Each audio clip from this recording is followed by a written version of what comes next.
یہ بات سن لو ذرا میری.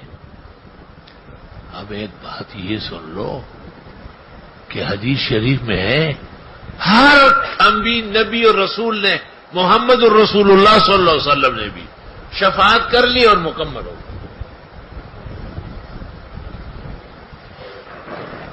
جبریل کو حق تعالیٰ کہتا ہے کہ کس کو دوزخ میں رکھا ہوا ہے. وہ کہتا ہے دوزخ میں کوئی بھی نہیں، جتنے تھے نکلنے کے قابل وہ سارے نکل گئے. حق تعالیٰ کہے گا آواز آ رہی ہے یا حنانو یا منان، اے مہربان ذات مجھے بھی بچا.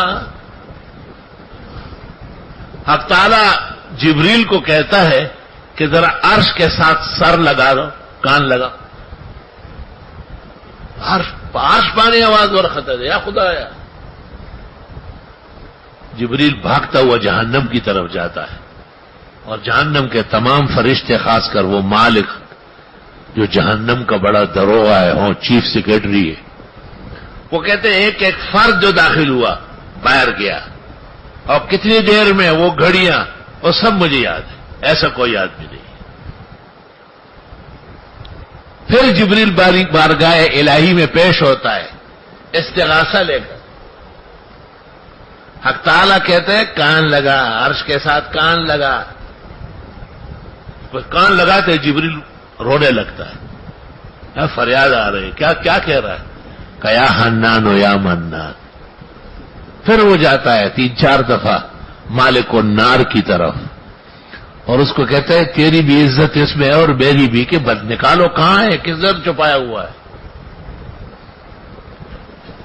جہنم کے تمام داروغے اور جتنے ذمہ دار ہیں وہ سب کے سب معذرت کریں گے، لا علمی ذکر کریں گے.